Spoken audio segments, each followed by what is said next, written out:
Hello. Welcome to a spooky, haunted House of Decline. Ooh, scary. Scary in the You think scaly? Scaly. It's lizards. Scaly. Yeah, there's lots of lizards in the atmosphere. Lizards are scary. I've never found lizards to be that threatening. To be that what?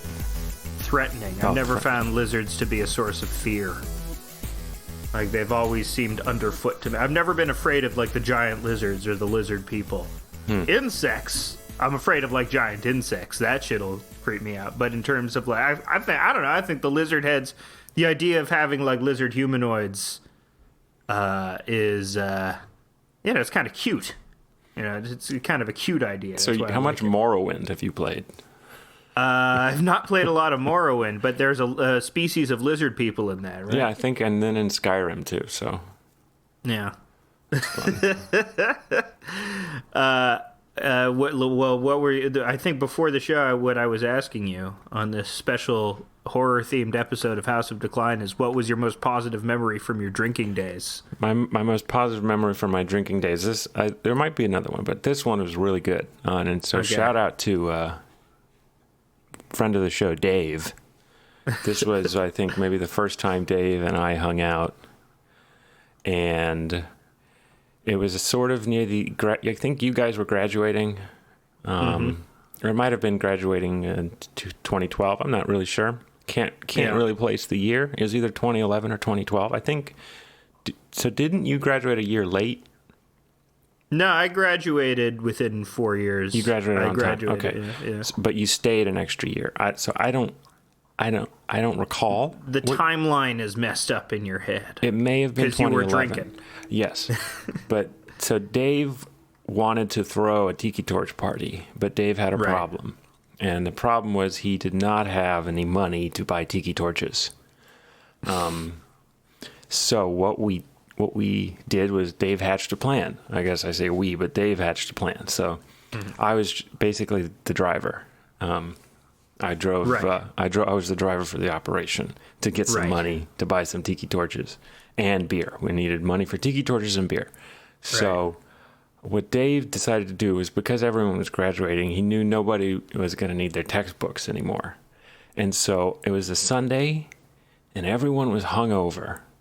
And we went to everyone's house in Tivoli and walked just like we were walking into people's houses without knocking, because Dave kind of knew everybody.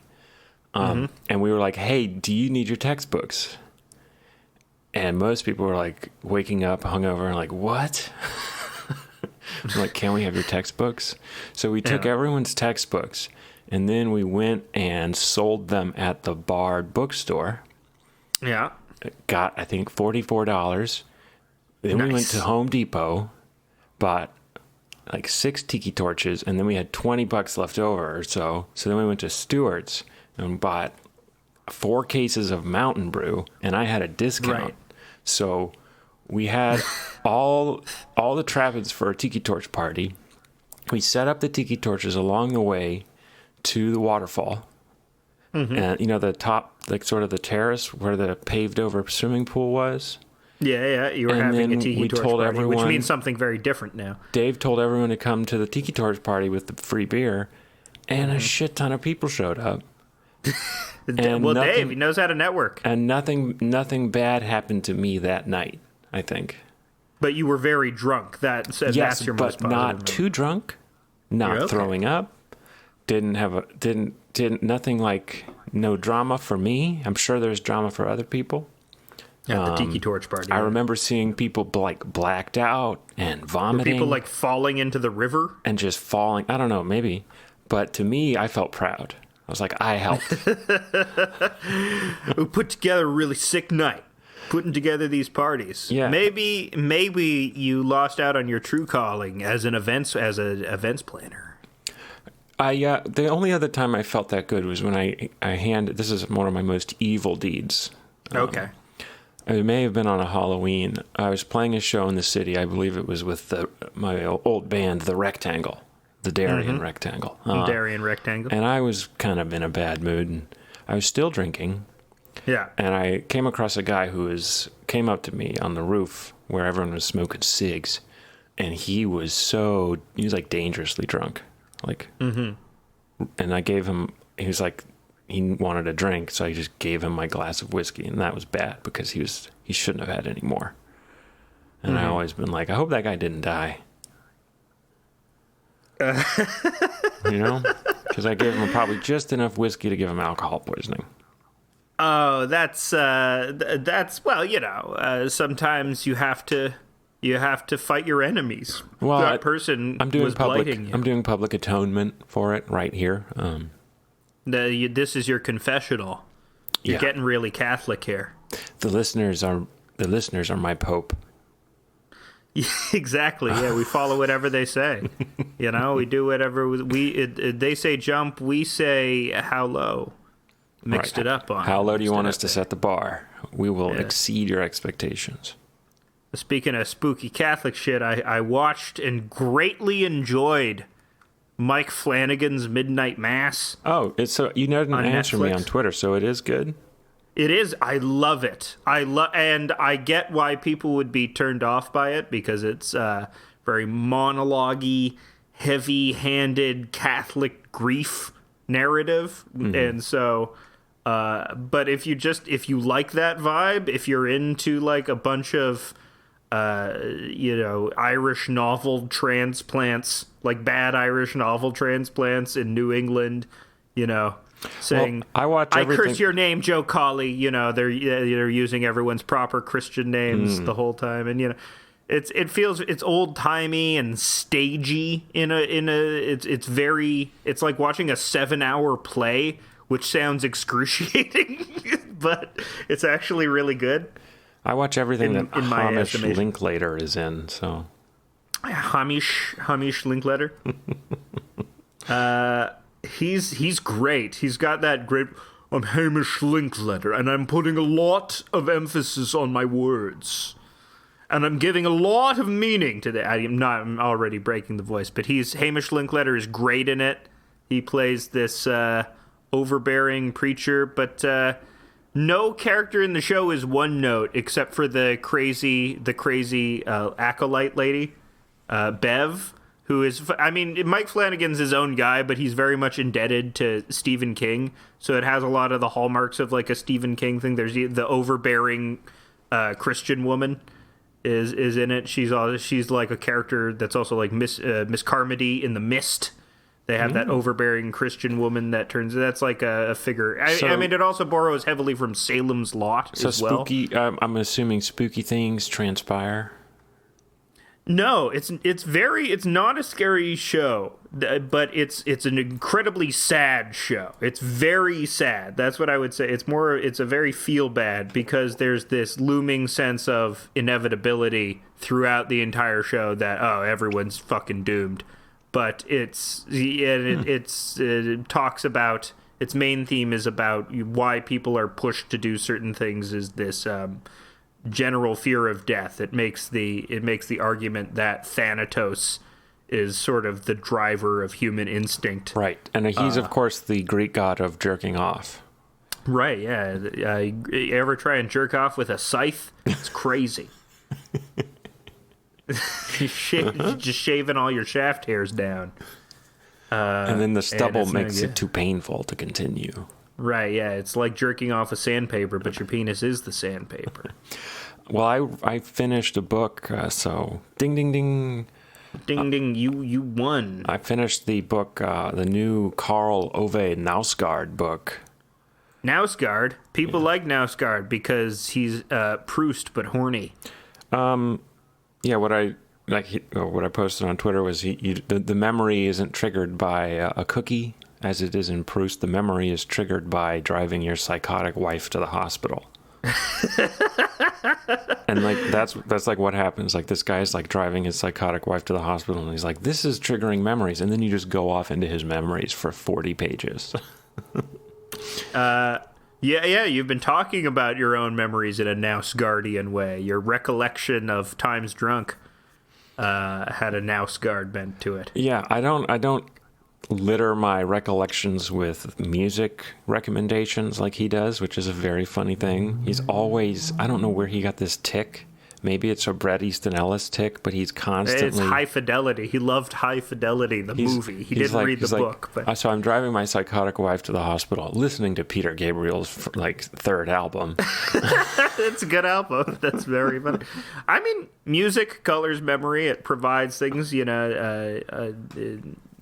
we, especially now, we really depend on licensed music in film and other media to add character to a scene or give it a certain it's a certain easy. bent to it. You get it for free in a book. You can just write the title. Yeah. The name or of the you book do with is the surprise. Yeah. The name of the book is The Morning Star. It's pretty good. I'd say wait for paperback, but it's a very Christian and talks about God and basically the plot is it's Armageddon. A star appears in the sky and the devil comes back, and everybody in Norway starts acting real weird. Man, Norwegians acting weird about the devil? That would never happen. Yeah. Cool stuff happens. One character's a nurse who works in a psych ward, and one of the patients escapes, and she has to go chase them. And she's really addicted to pills, and she couldn't get any pills that day. And so she's got a horrible headache, and she has to chase this naked psycho who ran into the Norwegian woods. And then in there, she encounters the devil who has come back. And it's a bad time. And then the whole time she's just having these memories and recollections that he goes into great detail. But it's also a bit of a horror book about the Armageddon. Yeah, it's cool. Everything is horror. Every genre, secretly all romances are horror because eventually one of them will die before the other, or they'll both die in a horrible accident.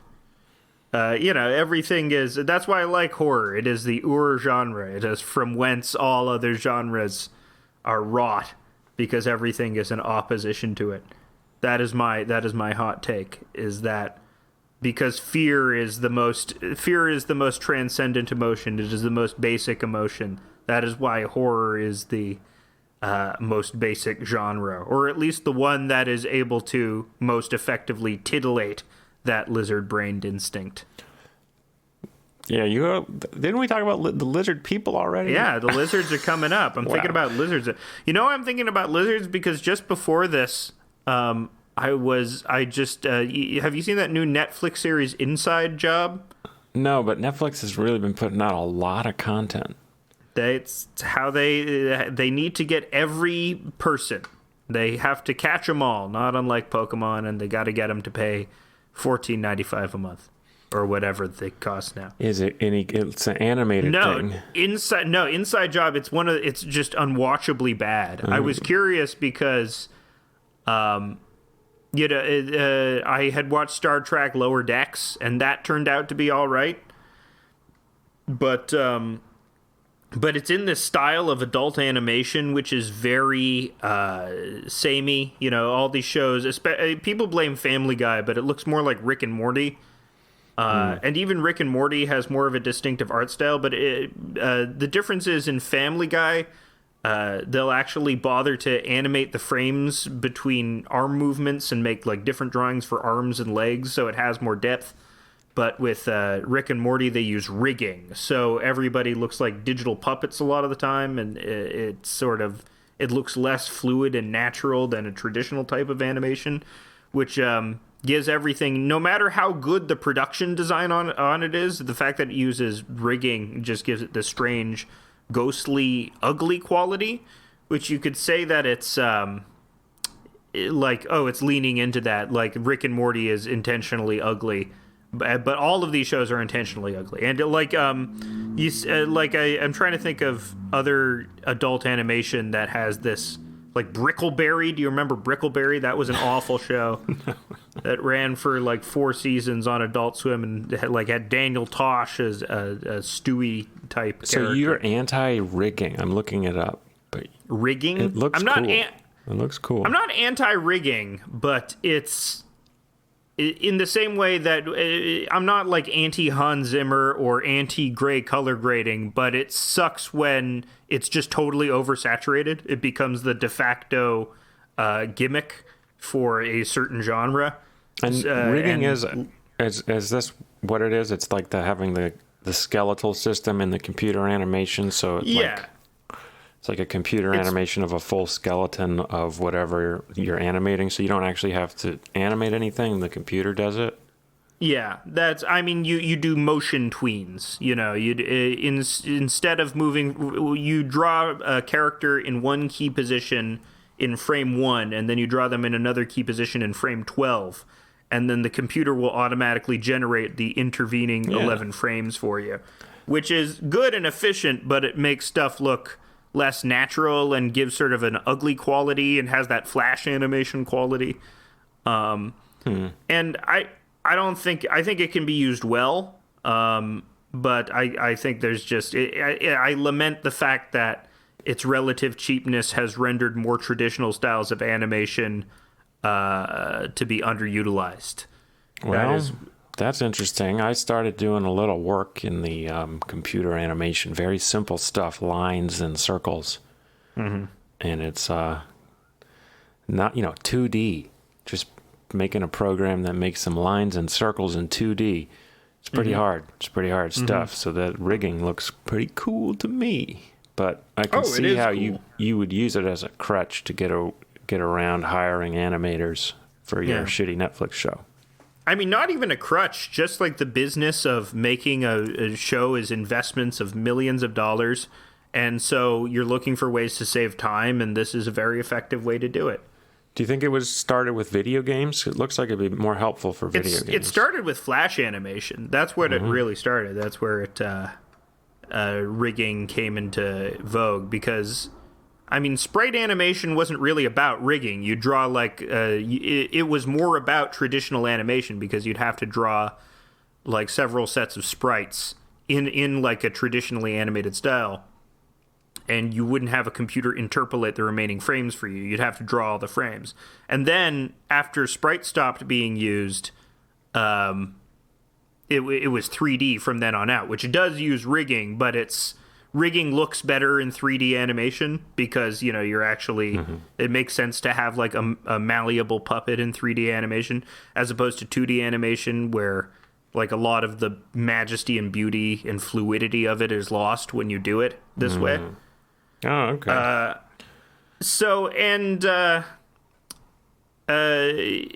I'd even commend Family Guy, Family Guy's animation for at least not being so lazy as to use this style. I mean, I shouldn't accuse laziness, because people work very hard on these rigged shows, but it just, it has a quality that is displeasing to me. And it's not what I value about animation, why I like looking at animation. And not to say that it's bad, but it's just like workmanlike. It always gives this workmanlike quality to stuff. I'm trying to think of like a show that utilized, who utilizes actually rigging animation really good is Augenblick Studios. They did a lot of work on like Wonder Chosen, and they did this show called Ugly Americans, which was not a great show. Like, the scripts were bad. They just weren't funny. They didn't pay off, but it was very imaginative, and the animation, which did use a rigging style, even though it used the rigging style, it was able to stylize it in such a way that it ended up looking not shit. Maybe that's because the design philosophy was based more around like old EC comics than I just thought Rick and Morty. I got some bad news for you. Yeah. In the metaverse where we're all going to live now. Yeah. It's animated using rigging. Oh no. Yeah. Fuck. No! I just figured out that it probably will be. Don't you think? Yeah, of course. We're not. It's computer animated. We'll all be little chibi versions of ourselves, and that will be our idealized vision. We'll move into our own ego. Yeah. Once I heard the news, I signed back up for Facebook. Yeah, I got me pumped. I'm interested. I want to join the virtual reality. This VR world. So what Facebook has basically shown is already exists. It's something called VR chat, and they just stole the idea, and they used a name that they stole from Neil Stephenson to do it. So it's two stolen things put together. Stolen and that's name. What Facebook is. Yeah. Facebook was stolen from the Winklevi. The Winklevoys. The Winkleboys. But it's kind of annoying that it's two stolen ideas mashed together. I'm hoping that Mark Zuckerberg like chokes on his own spit and dies. Basically, that's what I'm hoping for. Whoa! Can he say that? Yeah, hell yeah. Mark Zuckerberg. How do I think Mark Zuckerberg, or what's the most ironic or befitting way Mark Zuckerberg should die? Like he should be fished on Facebook. Like he should have to get a divorce, and then he like answers a message from what he thinks is a very hot single lady, goes to meet her. And it's me. Unaccompanied, because he's... And it's me. You. Yeah. I stab him in the face. Allegedly, and also satire. Yeah, it's satire. Satire. What I would do is, I wouldn't kill him, but I have no mouth, and I must scream him into his meta avatar. I would, like, trap him forever in a singularity, where he can only move around a very small digital box each day. Yeah, doing something to his mind would be pretty satisfying. Do you think he actually is on the spectrum? People are always like defending him by being like, he's probably on the spectrum. I mean, you can be evil and on the spectrum. What? No, you can't. No, whoa. No disabled person is evil. You're right. Are you saying? You're right. Sorry for our disabled audience. I've overstepped my boundaries. No, you can say it because you're disabled. Who was the most evil disabled person? Dr. Strangelove. Yes, he was. Yeah. You could tell he was bad because he was in a wheelchair. Yeah, and he was doing Heil Hitlers. Dune is fatphobic. Baron Harkonnen is fat, so you know he's bad. And I thought he wasn't fat in this. Is no, he fat? they made him very fat. Yeah, they made him very fat. It's great. Good. It's great. And they made him Stellan Skarsgård as well, so he's always going, oh, and that's what you don't know, little. I can't do a good sounds Stellan like Skarsgård. a Liam Neeson to me. Liam Neeson, I have you. I will find you, and I will fuck you. I'll fuck you right in the ass. Come Down has done a lot of Sunday. good Liam Neeson stuff lately, so I don't want to... Oh, they've done... I don't listen to Come Down. I've been...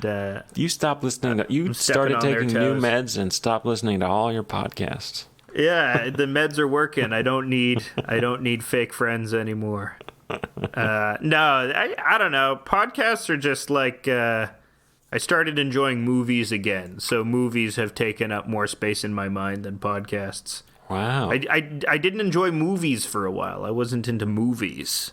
But I've come to...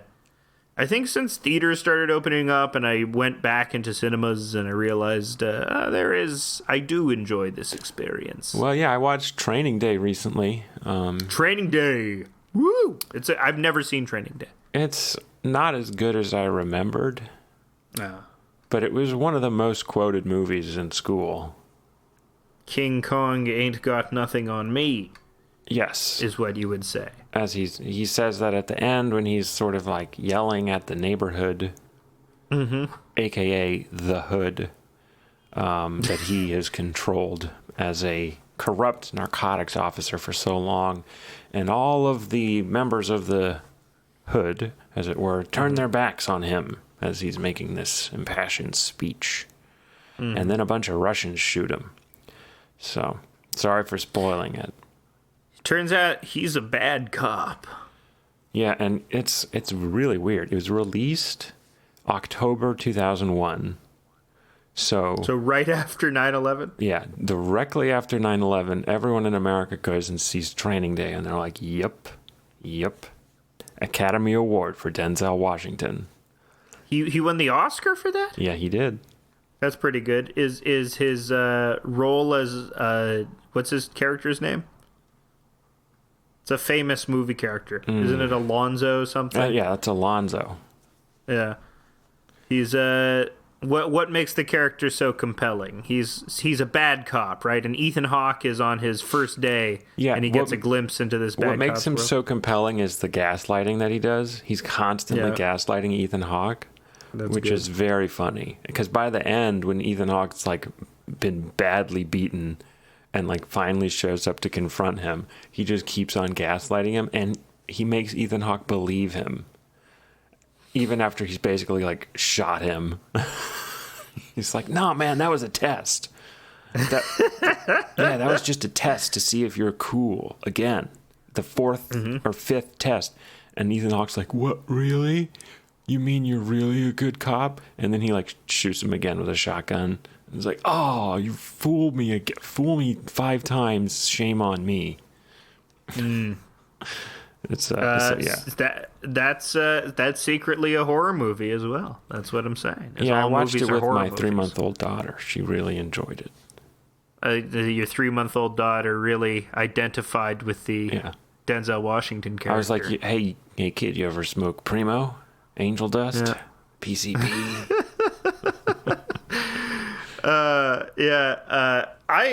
I wish I had an on-the-job mentor who gave me PCP. I think my career paths would have worked out differently if I had a cool boss like that. It'd be good to have a cool boss like Alonzo in Training Day. I mean, he does it so then he like then your boss can like force you to do something because he's like, if you don't, you're gonna get drug tested. That's the play. It's a proactive. I have trouble getting motivated. If I were fed a little PCP and told, this would be leaked, and unless I got the goddamn filing done, PCP never really like swept the nation. It never. It was. I feel it was like an early '90s thing. There was like a big angel dust scare. It's a very '90s drug. It's a very like club drug. Michael Ailig.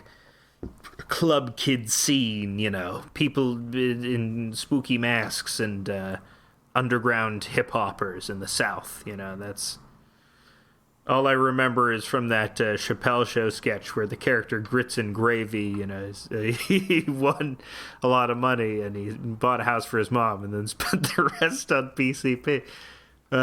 Dave Chappelle used to be funny. Yeah, there's the whitest kids you know sketch with the gallon of PCP. Gallon of PCP, yeah. The dearly departed Trevor, what's his name? Trevor Noah. Do we still know how Trevor from Whitest Kids You Know?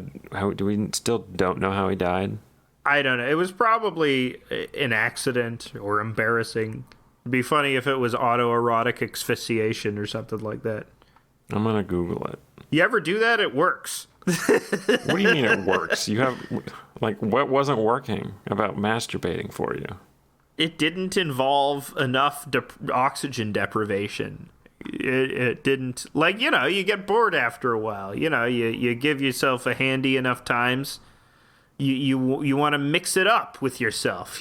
People say to spice it up in the bedroom with your partner, but they never talk about you. Which is why you got to start doing. You got to put a whole handful of Frank's red sauce, Frank's hot sauce in there, and rub your penis. You got to just jack off with various capsicum based sauces, so that your penis gets very sensitive. And then you got to get a series of flies on there, a series of different flies, and these aren't like regular house flies. They're black flies. They're biting you. And they're licking up the hot sauce too, which they can't really handle, but so they're dying. And, you don't brush them off your balls. Don't brush them. Leave them there. It's because, that's you want to get the mojos running. And so you just have your fly festooned testicular region and your hot sauce dick, which is just screaming in agony. And, the little blurble of cum that you make is slightly larger than last time. It's a blurble. That's what you do it for. Yeah. That's a good one. So Trevor Moore died of... Cum doesn't... Cause of death for Trevor Moore is accident. Yeah. They're saying he fell in his yard. And also in his yard is his homemade moonshine distillery. Seriously. Oh, man. So he may have been poisoned by methanol, or blackout drunk. We have no way to know that. But it sounds to me like he died like a boss, making moonshine, falling down drunk, and then smacked his head on the concrete and died. That's how I want to go. That's how any of us should go. Yeah, you'll rediscover once the kid's off to college, you'll go back to drinking as a hobby. I think about that. I mean, that'll only happen if like my whole family dies and I'll move to Alaska. Yeah, okay. And it's kind of been a fantasy of mine because I'm like, I have enough money to buy enough whiskey for the rest of my life, maybe. Yeah. And then like, let's calculate how much whiskey that would be. I bet I'll live to, if I'm drinking a bottle of whiskey a day, I bet I can live to 55 doing that. So let's 55 minus 32. Got to crunch the numbers here of drinking myself to death. Divided by 365. Really? You think you could get to 55 drinking a bottle of whiskey? I don't know. A bottle's pretty...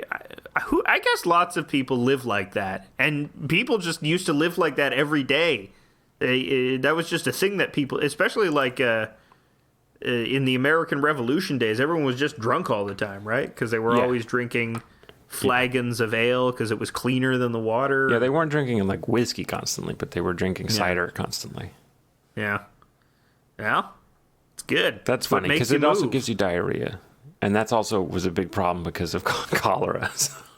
Yeah. Everyone was shitting themselves. Dude, yeah. The olden times, everyone was constantly having diarrhea, was falling down drunk, like was having crazy sex.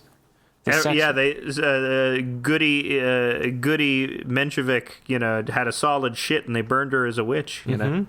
Yeah, they were like, "What is that? A broomstick came out of your butt?" What is that? Snakes? No, it's a broomstick. You're right. That's spooky. Broomstick turds. Well, that's the theory of the witches with broomsticks. Is they used to make a psychedelic compote, and dip their broomsticks in it and shove them up their pussies. I was watching the mushrooms documentary on Netflix, which the first half of which is about regular mushrooms, and then the second half is just dedicated to psychedelic mushrooms. Hell yeah. Woo! Which was kind of annoying. I wanted just the regular mushrooms. Come on. I don't... Because the second half, it got really preachy, and they're like, old people who are sad and have dementia should take tiny amounts of magic mushrooms, and then they'll feel better, And it's like... Yeah. Dude, do you know what those old people probably did? Probably a bunch of fucked up shit. We should not be trying to make them happy. So you're going with your whole, we need to punish the elderly strategy. Yeah. I think we can justify that. Withhold all euphoria-inducing drugs from the elderly. I think that's true, which is why they should just be on what are the worst drugs? Like Tylenol 3s? Yeah, Tylenol's pretty bad. Yeah. Salvia. We can give the old people salvia. Benadryl. I fucking hate Benadryl. I know some people like it, but Benadryl makes me feel like I weigh a ton of bricks and can't lift my body up. Mm-hmm. So it's kind of good for sleeping because it glues you to the bed. But if you have to then get up, fuck. Yeah, so they can have their Benadryl, salvia, Tylenol 3 cocktails, and I actually like salvia. It's my kind of thing. Really? That's crazy. It might just be because I got very, very lucky, but I had 3 great salvia trips. They've all been bad for me. I've always felt like I was becoming a series of cubes and melting into the couch. I dig that kind of thing. I became static. I became static from a TV, white noise and static, and I was like, I'm disappearing into white noise. And then I've recently realized that the reason I can't answer the question, what do you want to be when you grow up, is because I want to be an inanimate object. Okay. I want to be the camera that filmed Pink Floyd live at Pompeii. Right. That's what I want to be.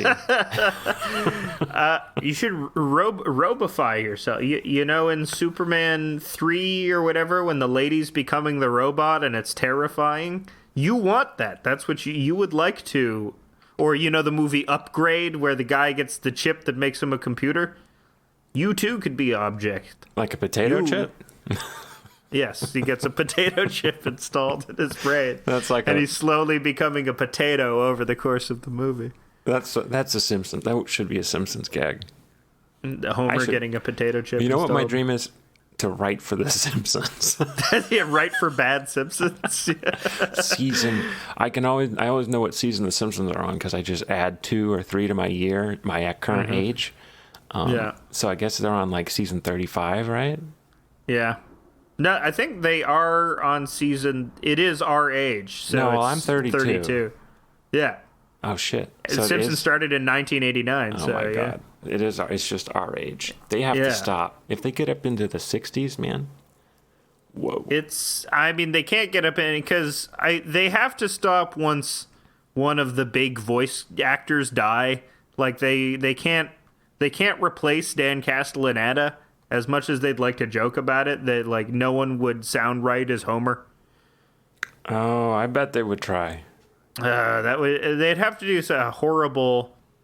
a horrible spin-off featuring the Bart and Lisa's children. Well, you just tell that to Adam Lambert and Queen, who are still currently touring.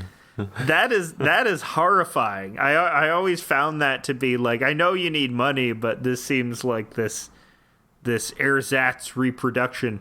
Who cares? I'm not even a huge Queen fan. Why do I care? Why do I care if they're not paying tribute to the legend Freddie Mercury? Well, I'm not even a big Freddie Mercury guy. Who do I think is big like, Fred Castellaneta? Fred Castellaneta, yeah, I love Fred Castellaneta. He's a legend, a voice acting legend.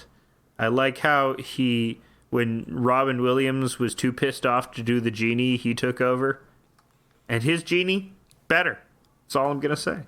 For what? For Disney, for the Aladdin property. What was there more? Was there Aladdin 2?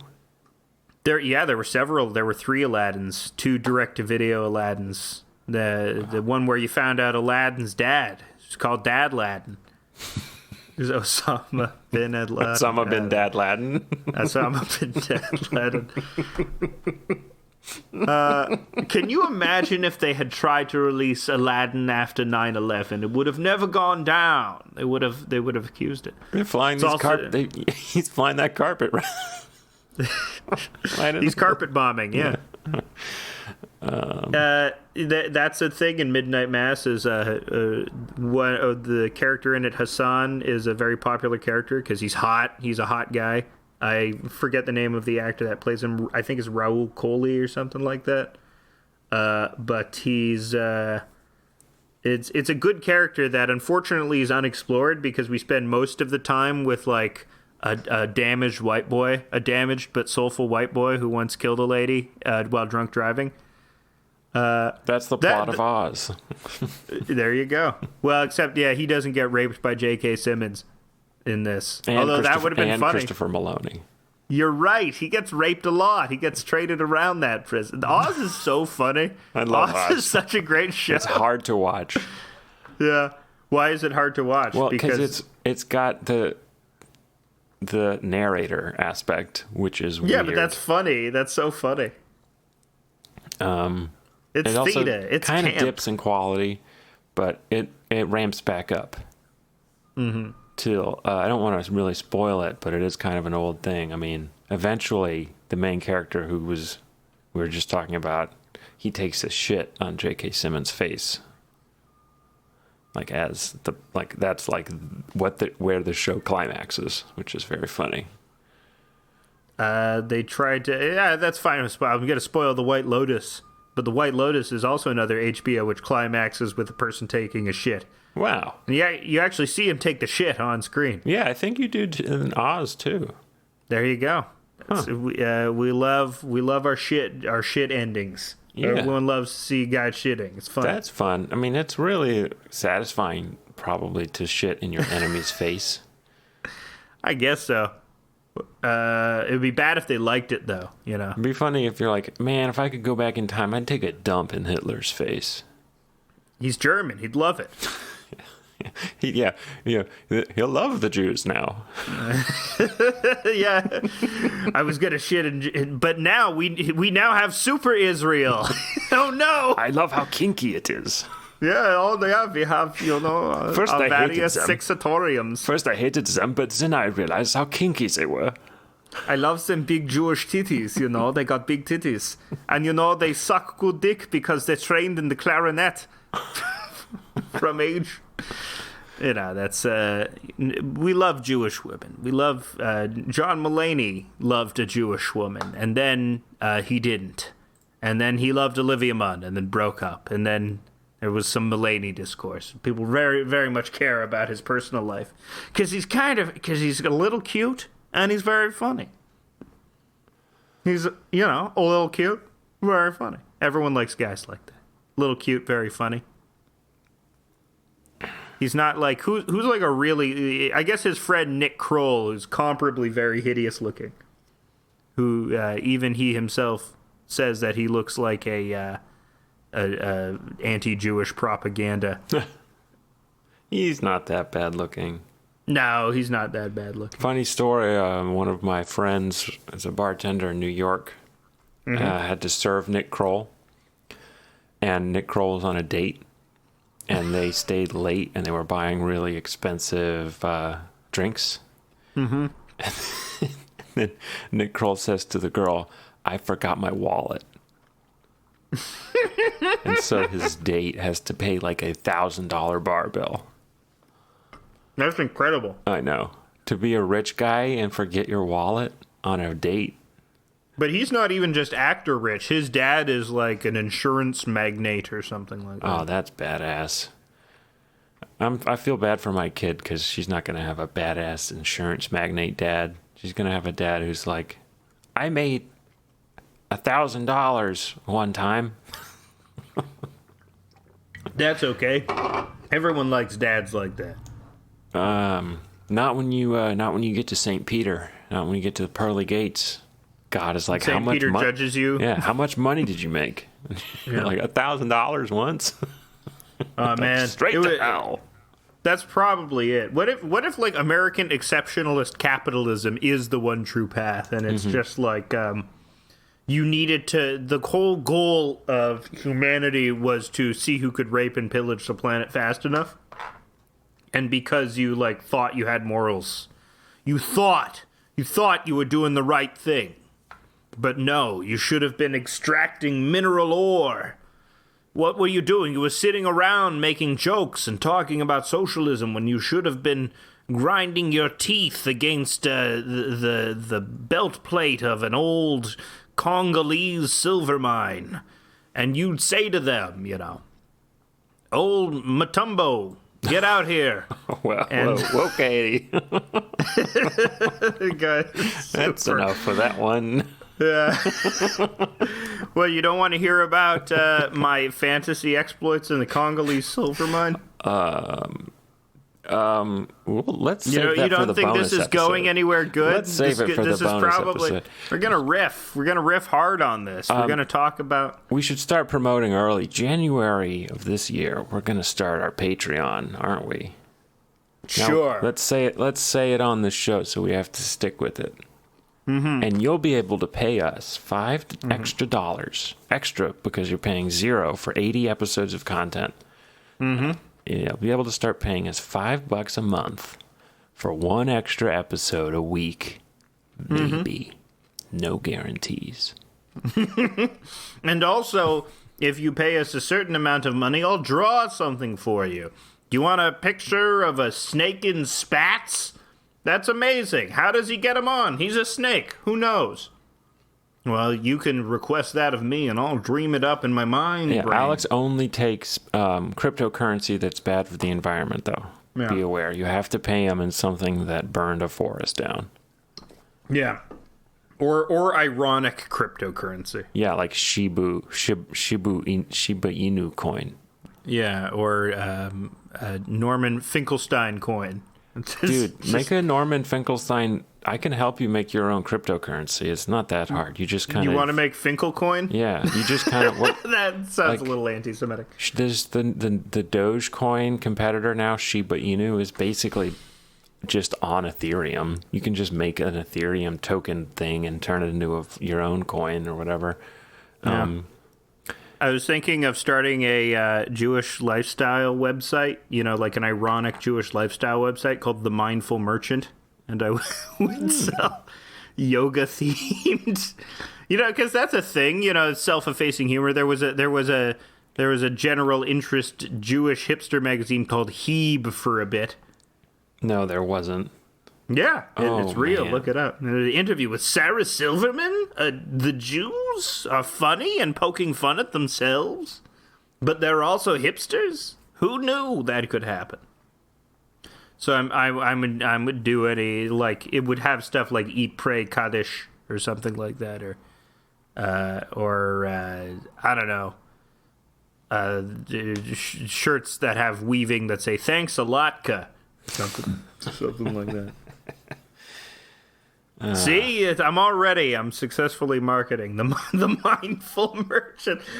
I'm picturing like the Happy Merchant, but instead he's has a serene look on his face, and he has one of those side shave haircuts. Well, I think to get a good, like, if we're gonna make this investment in the show, we definitely need to start doing more advertising, like, in the show. Yeah. And then maybe we can send clips of it sort of to the companies we pick and be like, hey, we advertised you. Can you send us money? Yeah. I will gladly advertise for Hank's Guns, the best guns in town. I want to advertise for CNN, so watch CNN. Yeah, it's great. You get all the news you need all on one channel, 24 hours a day. It's the original podcast, If you thought you had good fake friends with a bunch of Brooklyn hipsters, imagine how much you'll have a rapport with old Wolf Blitzer. And he's your buddy. Don Lemon, your buddy. Anderson Cooper, your buddy. The news has been super boring lately.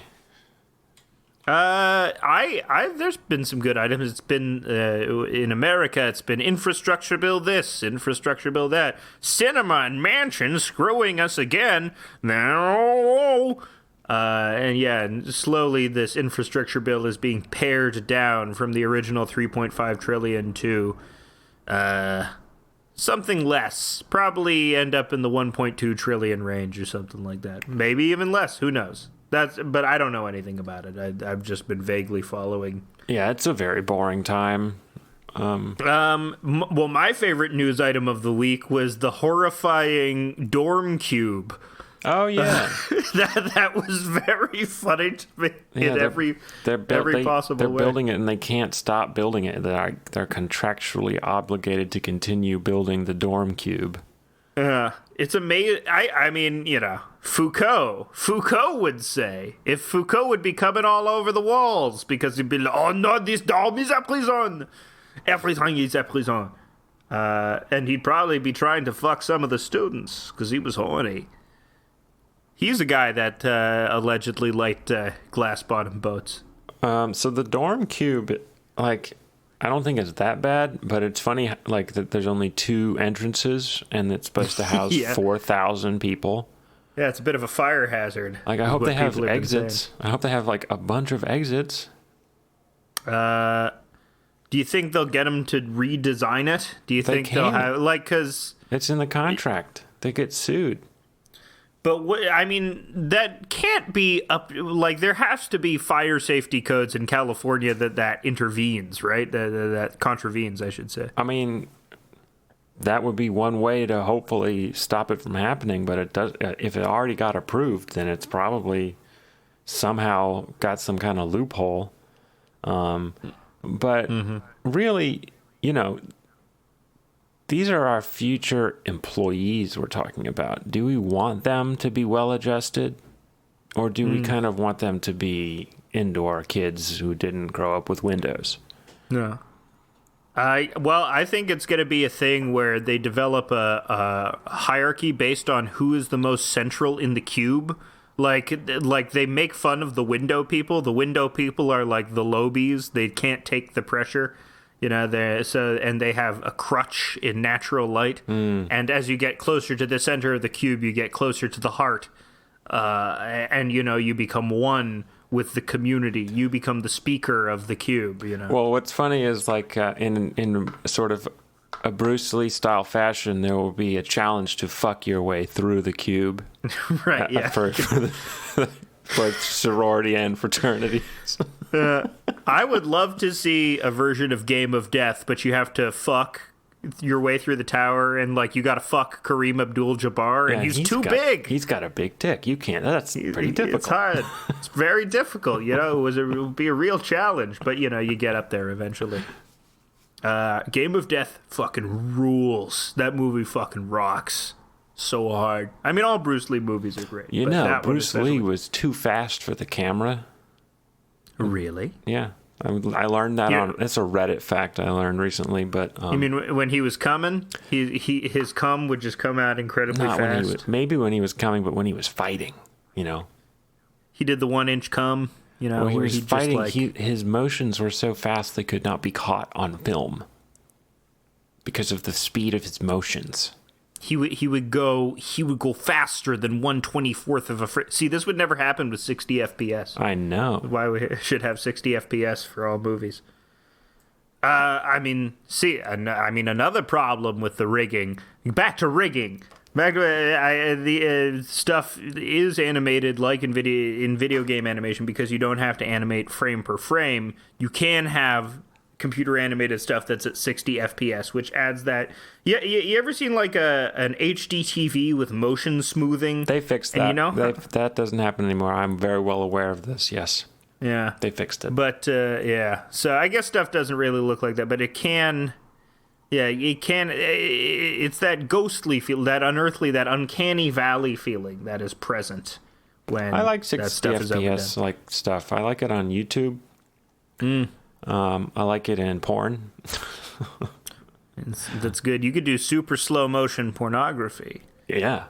Do you think people would watch slow motion pornography? Yeah. Of course. Like really high definition. Like, I bet you could do this already exists. Like really slow-mo pornography of like various things hitting a titty, and you can see the ripples in the titty. Like you mean like slow-mo like on a nature show, like seriously slowed down, like yes. 1/900th? Yeah, like yeah, and you like throw a ping pong ball at a titty, and you can see the ripples in it, it's and like a science guy explaining the physics. Yeah, as we see here, the Brownian motion of the cum droplet as it's flung upon the titty. Yeah, wouldn't you want to see like it's a Planet Earth style documentary, and the cum's just coming at you, and like Vivaldi's Winter is in the background. Yeah, so David Attenborough's pornography. No, he's narrating a documentary about pornography. That would be great. I would love to hear it. David Attenborough, he's an old British man, so it'd be funny if he said dirty things like, "I'm going to fuck your mother in the fucking cunt." Don't make me fuck your mother in the cunt. That's his catchphrase now. David Attenborough with his catchphrase, "Don't make me fuck your mother in the cunt." And I was always saying it to the Planet Earth crew when they would fuck up. Don't make me fuck your mother in the cunt now. Don't make me fuck her. So in other news, the Supreme Court is gonna do the Texas abortion law. Really? Yeah, on Monday. They're gonna talk about it in the Supreme Court. Well, they're probably gonna uphold it, I imagine. I don't know. It's a stupid ass law. This is the abortion hunter law, right? Yeah, the stupid ass law where you're like, anyone can sue anyone related to an abortion and get $10,000. Yeah, and you have to it's like what, 6 weeks that they give you to figure out if you're pregnant or not. 6 fucking weeks. You barely know you're pregnant. Yeah. And there's, I'm sure there aren't a lot of 2-week window, and like in the most ideal circumstances, because you don't know you're pregnant until you've missed your first period, which is 4 weeks right? And so then you have like a 2-week window to figure it out. If you're very lucky, if you're a lady who always gets her period on time. A lot of women can have a cycle that's like 6 months and then 2 months and then 4 months and then 3 months and then 5 months and then they don't know. It's crazy. I think, won't the Supreme Court just rely on the conservative members, even if they're not anti-abortion or have that as an axe to grind, which is probably naive since they're all probably anti. I imagine Neil Gorsuch is probably anti-abortion. I think I think Roberts will vote against it, and I think one of the other conservative members will vote against it for being like basically like indefensible in terms of the constitutionality. What's indefensible? What's unconstitutional? They don't have the standing. The state to administer its state abortion, or the standing to, like, an individual does not have standing to sue someone else for them getting an abortion, and they certainly don't have the standing to sue someone else for aiding. Like, but that part of the legislation will be shot down. The 6 weeks though will remain. I don't know if they're separate laws, so I don't know if you can separate them out. I don't know if they remand it back to appeal court to separate it, because I have no idea. I don't think they're separate. I mean, maybe they can do that. I guess the Supreme Court can like strike down parts of laws. Yeah, that frequently happens. But I don't know, trying to think of something analogous to suing someone because they got an abortion. Someone who did something in their own personal life, so anyone unaffected. I guess it's like the more important. It's like, but I guess you couldn't personally sue someone if they said something bad on the. I guess if you were like really cynical, you could like sue someone for like negligent infliction of emotional distress or something like that because they said something bad on TV or something. Or you could make like a human rights complaint or something like that. I mean, the more important one is this Mississippi law, because that's like a less crazy kind of law. It's just restricting abortion down to 15 months, I think. No, not months. Sorry, 15 weeks. 15 weeks. 15 months would be fun. That's you got a 3-month-old. That's a classic thing, is you're getting like a 42nd trimester abortion, you know. It'd be really funny if there's like they do a typo. It's like you can get an abortion up to 15 months after pregnancy. It's like, oh no, we didn't. We did a typo. But no, Mississippi. But they gotta uphold it. It's the law. They want to reduce it to 15 weeks, which is something I do think this current Supreme Court will uphold. So yeah. And then you'll see all the states really restricted down to like 15 weeks or whatever. Yeah. So, yeah, let's talk about horror. You know, that's the real horror. If you were to do like a horror movie about abortion, I always thought, you know, that would be like, you could do like a Rosemary's Baby, where a lady is trying to get the devil aborted out of her. Like she's been impregnated by the devil and the child is the Antichrist and she can't find anybody that will give her an abortion. They're all saying, no, you have to carry the Antichrist to term, you know. I just thought that would be an interesting movie to make by someone who is not me. Make an animated version. You're right. I'll make an animated. What if you were? Make cartoon. What if instead of Rosemary's Baby, it's Rosemary's Abortion.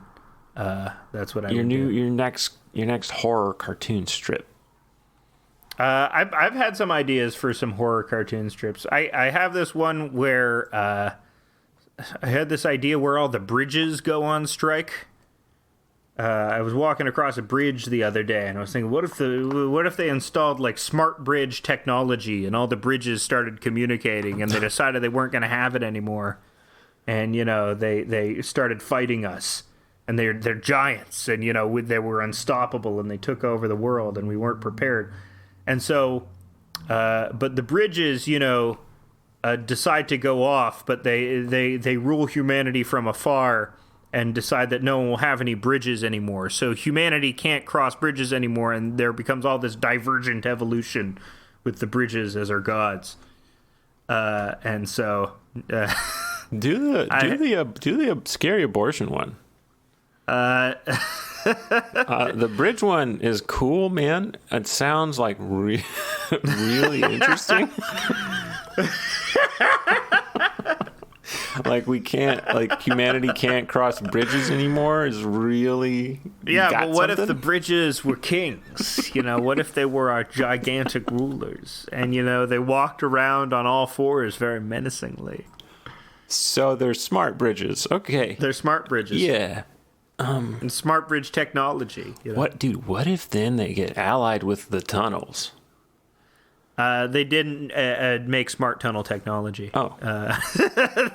Just look, I'm shooting your idea down. It's not it's a bad idea. The tunnels alive. That would be fucking stupid. Can you at least put in them shooting the idea down?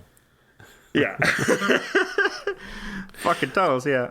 The bridges communicate through a series of beeps and clicks. Well, isn't there a horror movie called Chunnel? Or is that a fake from Seinfeld? I feel that's fake from Seinfeld. That sounds like a fake horror movie from Seinfeld. Yeah, but I'm pretty sure. I mean, chunnel sounds like... Chunnel is just a horrible term in general. It sounds like a UK gay euphemism for somebody's unwashed asshole or something, So yeah, chunnel is like I'm on Seinfeld.fandom.com/wiki/list of Seinfeld fictional films. Chunnel is a fictional film mentioned in the episode The Pool Guy. From what little is heard of the movie's content, the plot appears to involve an explosion in the chunnel. Larry David can be heard saying the line, "Everybody out of the chunnel." The president's daughter is trapped in the chunnel. Mr. President, your daughter is the chunnel. Seinfeld's great. Seinfeld is a classic for good reasons. Chunnel is just an incredibly funny word. But I feel that there is an action movie set in the chunnel. And I am looking that up right now. SAS Red Notice. Yep. Climaxes with an attack. Daylight with Viggo Mortensen. No, that's not in a chunnel. That's in a tunnel, but not a chunnel. The chunnel's very specific. So what's up your chunnel lately? I Stig. What's up your chunnel lately? Oh, going down to Tesco. I'm gonna get some beans down at the Tesco. I like. You ever watch Hammer horror movies? You ever watch those old Hammer horror movies? With Peter Cushing familiar. As Van Helsing and Christopher Lee as Dracula. Mm-hmm. And he wouldn't go, "I want to suck your dick," but he would say, that's a classic. That makes me laugh. You imagine getting a blowjob from Dracula? That would be toothy. He wouldn't give a good blowjob because he's got fangs. I guess he can retract him. Dracula probably got gay with it. Like, all those vampires are pansexual. Yeah, Tom Cruise, Was he gay in Interview with the Vampire? Brad Pitt. Were they gay vampires? I think they were pedophile vampires. Okay, that's no good. Were they homo or heterosexual pedophiles? I think he was a heterosexual because isn't Kirsten Dunst a vampire in that? A very young Kirsten Dunst. Yeah. Those can't chalk one up for the gay. They're heterosexual vampires. That's what heterosexual pedophile vampires. As opposed to. I wonder if that movie will be on tonight. Pardon? I said, I wonder if that movie will be on TV tonight. Interview with the Vampire. Catch it on TV. Don't miss it. Remember when you could miss things? Remember when the TV, you could miss things on TV? Like, oh, fuck, I missed this on TV. When will it be on again? Yeah, we don't have that sense of wonder and mystery anymore. Started with home video, and it's just we've become too greedy in our need for content. Yeah, they shouldn't allow people to record anything. Yeah. Should be The left up to NFL the had it professionals. right. I'm pro Metallica. Metallica was right about Napster. Fuck the haters. I mean, you know? if No, what they ended were up was not. we got Spotify out of it, which is, I think, worse. So he Yeah, may it's have much had a worse. point. Like if we had just continued with you have to buy CDs and like the MP3 was made illegal, like you are not allowed to make digital files out of music, Yeah. that would have been interesting. Maybe we'd still have like bands like Aerosmith and shit. Yeah. We're missing all these Aerosmith bands. We need more. We need people to bring back the Aerosmith sound. They tried to do that with Zeppelin with Greta Van Fleet, and I guess they were mildly successful. Oh, there's always a bunch of long hairs that try to bring back Zeppelin. That happened like when we were in high school. I can't even remember the name. Wolf Mother? Talking about that was Wolf when we were Mother? in college. There was one before that too. There's always one.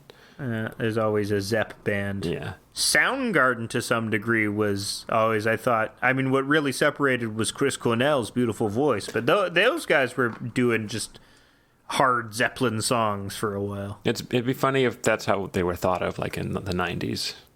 Like They are the guys Led like Zeppelin, us yeah. just being like, man, another fucking Zeppelin clone. That's why he killed himself, Chris Cornell, because we were talking, guys like us were talking smack about him. We're to blame. No, it was, I believe, what happened was he was sad about the future because he had a worm tunnel with Chad Bennington. And so he was had sad a about worm the tunnel? worm tunnel of Chad Bennington having killed himself. And Chad Bennington was sad about the past where Chris Cornell killed himself. And so they basically killed each other. Oh, it was a loop. You're saying they were in a Donnie Darko-like suicide loop. Yeah, You know, exactly. where they had to die in order for... I do think that's really, you know, it's sort of sweet that your best bud kills himself and then you do it too. I hope when I do it, Steve.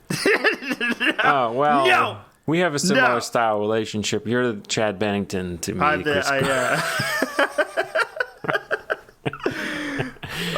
Chester Bennington. Chester Bennington. I'm Chester sure Bennington. dearly departed Chester Bennington thought his best friend in the world was Chris Cornell. But I wonder if you had asked Chris Cornell who his best friend was, if he would have said Chester Bennington. That's a very one-sided friendship. Yeah, they had I love going. those kinds of friendships. You're You're Linkin my Park, idol. great band. Have people reevaluated Linkin Park as a great band? No, they've dropped out of the news. And, both Chester Bennington's death and Chris Cornell's death are part of QAnon now. Is it? Yeah, because they were gonna spill the beans. They were gonna say what they saw about Hillary Clinton. I mean, being molested was a very big part of Chester Bennington's whole pitch. You know, Yep. It's like I'm very dark, and I was And that's molested. probably what happened to Chris Cornell too. They were both molested by Hillary Clinton, I mean, and that's why they tried to outlaw grunge music in the Don't get me wrong 90s. on this. That's why they tried But to outlaw. What? That's why they tried to outlaw grunge music in the 90s. Because they were everyone was talking about molestation. None of those grunge guys got canceled. Yeah, they all Trying to got think of, fucking like, killed. Kurt Cobain got killed by Hillary Clinton. Hillary You're Clinton right. dressed up like his bitch wife. Hillary Clinton dressed up like Courtney Love. So, Courtney Love is a distraction, man. Kurt Cobain was gonna spill the beans on the deep state pedophiles, Yep. and that's why they got him. You know that song "Polly"? That's real. That happened. Yeah, another guy was the guy from, I think Mudhoney? Who's the guy that died that made them all sad? Oh, the guy from Mother Love Bone. Mother Love Bone, yeah. Or, and then didn't they make Temple Yeah. of the Dog about him? Yep. And they would say "Hello to Heaven" is a song that ages the most poorly out of any grunge song I've ever heard. Yeah, well, the ballad for your dead friend is... Oh, such a classic. We need to bring that back. We need to bring back Dead Friend ballads. Nobody's dying anymore, you know? You're right. Everybody's too alive now. Yeah, because everyone's just doing safe stuff like going on their phone on their couch. Yeah. Used to be in the grunge days, you'd have to, go out and knife a cow and fuck the hole, and your friends would be egging you on, and they'd be chanting, Seattle, Seattle. They were all very proud of Seattle. You were fucking the cow hole, and the cow would be bucking. You'd all share a cup of chocolate milk, and that's the most grunge thing you can do. Yeah, just 4 guys with bendy straws all sharing the same cup of chocolate milk. Just looking deeply into each other's eyes with their hands curved into fists, perching their chin on the little buttress that's made underneath. It's a beautiful scene, Yeah. I think if you're in a band, you should all have to sleep in the same bunk bed. And so two per bunk. No, you'd have a 4-person bunk bed. They'd be very tall bunk beds. Oh, okay. Very and tall you would all have caps. Yeah. So if we're talking guitar, bassist, drummer, lead guitarist, I guess you want the lead singer who's the most important member? Who's the one at the bottom? I guess the drummer, right? The drummer is the most important. Yeah, it depends on which band, what kind of band. I'm pretty sure the drummer's the most important part of the band. If the drummer leaves, you don't have the band anymore. That's true. It's very difficult to replace a drummer. As anyone who's been in any band can tell, drummers are rare. Yes. And especially ones that lug their own equipment around. So you got to keep them on the ground floor. You can, They're not up on the 5th bunk like the lead singer is, because you can always find another lead singer. And then right under that lead guitar player, you can always... Maybe actually lead guitar player should be at the most dangerous bunk and lead singer under that. Because if it's a good lead singer, that's hard to replace. You can always find a shitty lead singer. But I think you would argue that you want the lead singer on top because you need his voice pure in order... Well, not just to carry, but who's ever on the bottom bunks is getting, 4 bunks of farts in their face. Yeah, the drummer always gets farted on because he's at the back. And the bass player is like second one up because the bass player has to be right next to the drummer because they have to stay in sync. Right. They got to develop a rapport, and Yeah. so the drummer should be inhaling the bass player's farts. They can. Farts can go 1 bunk up. I think If it's a hot room, but, they would. They presume you're in a cold room. You're in a van, and this bunk bed is in a very tall van. You're touring across the country in your tall vans with your tall bunk beds in them. You got one roadie who doesn't sleep who drives the van. Yeah, he's just driving the van all the time, and it's a real. The wind knocks it over a lot because it's very top heavy. So you're always, blocking traffic and trying to get the van right side up again, and you're always arguing and. And the only way you can get it right side up is you have to have each band member has to be on the other band member's shoulders as you lift the van up. Yeah. So you kind of have to be kind of acrobatic gymnast types. It's all a team building exercise. I mean that you can't afford 5 sets of clothing, so what you do is you actually have to double up and wear the same overalls, You have to get on the guy. You're just walking around town like that. You're on your bandmate's shoulders and you're wearing overalls strapped over both your shoulders, and it gives a comical hee-haw like effect to the whole affair. That's also team building. Well, we've gone 15 minutes over, so everyone who's listened this far actually owes us money. You owe us 25 cents. This will be what our bonus content is like. If you like bonus content, which would be like what we just did with the band sketch, go to houseofdecline.com and register there, and you will be on our newsletter and get all the updates. Happy Halloween!